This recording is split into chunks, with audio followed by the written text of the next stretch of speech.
Facebook और WhatsApp पर एक होड़ मचा रखी है, देशभक्त मैं हूँ, सबसे बड़ा देशभक्त मैं हूँ। इस कड़ाके की ठंड में 0 डिग्री तापमान में रजाई में बैठ करके नेट चला करके अपने आप को देशभक्त साबित करने से कुछ नहीं होगा।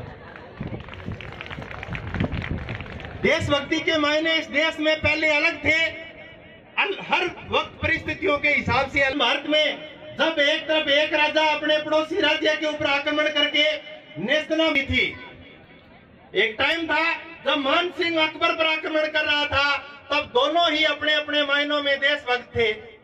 उसके बाद में अंग्रेजों को इस देश से खदेड़ने के लिए जिन माओ ने अपने लाल भेजे और जो अंग्रेजों को खदेड़ते वक्त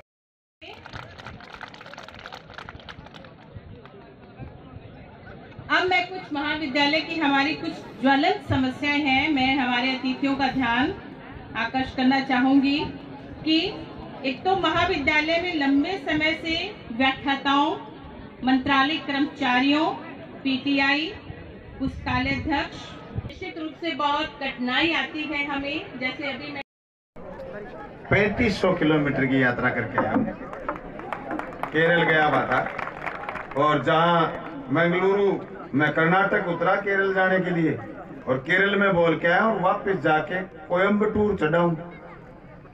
नहाया हुआ नहीं, रोटी भी नहीं खाई, पर मुझे आना था आपके कॉलेज के प्रोग्राम में। मेरी एक प्लेन मिस हो गई थी तो मैं ऊप चूक हो गया। फिर मैं जहाँ मुझे जाना था बोलने वहां पहुंचा नहीं, दूसरी जगह तो भाषण दे के आया। फिर मुझे छात्र संघ के प्रोग्राम में आना था तो मैं भागा आया हूँ, क्योंकि मैं इस कॉलेज में बहुत आया हूँ, बहुत लगाव मुझे। और बरसात आ रही है, लंबे चौड़े भाषण बाद में करेंगे। आपका छात्र संघ का कमरा बार बनवाएंगे, चाहे उसमें 6 लाख लगे चाहे 7 लाख लगे, ताकि ये कमरा ये आपका सरप्लस हो जाएगा। दूसरा, आपके कॉलेज में मैं रुपए दूंगा 15 लाख दूंगा 2 किस्तों में। पहला तो आपका छात्र संघ का ये रूम इसी बजट में बनवा देंगे, ताकि आपका ये कमरा सरप्लस हो जाएगा। दूसरे बजट में ऐसे लड़ाके नेता पैदा किए हैं, संघर्षों की धरती रही है ये महाविद्यालय, तो अब अपने बजट की राशि का मुहूर्त आप अगर यहाँ करोगे तो मैं ये समझता हूँ कि 5 साल अच्छी जगह आपका जो बजट है वो लगेगा, जिससे लोग बड़े खुश रहेंगे, समृद्धि आएगी आपके क्षेत्र के अंदर।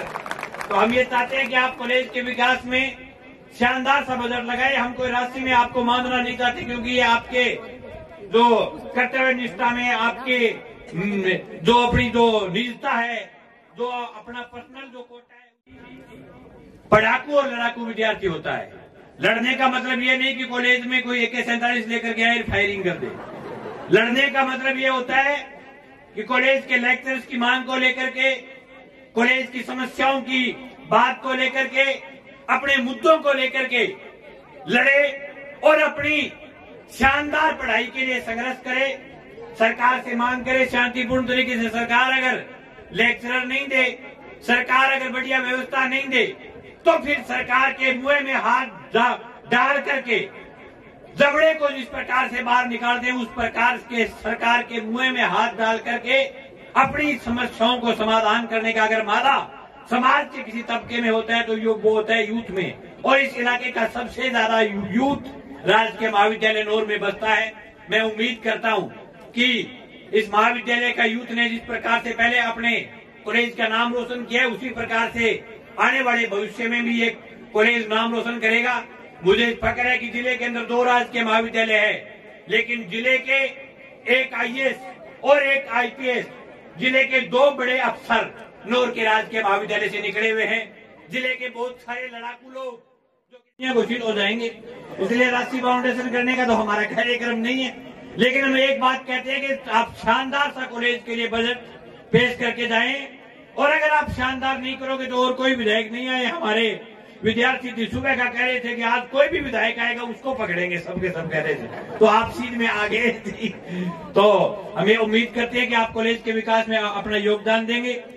बाकी राजनीतिक बातें करने के लिए बहुत सारे छात्र संघ कार्यालय का जो उद्घाटन हुआ था, उसमें हमने खुल करके आपके बीच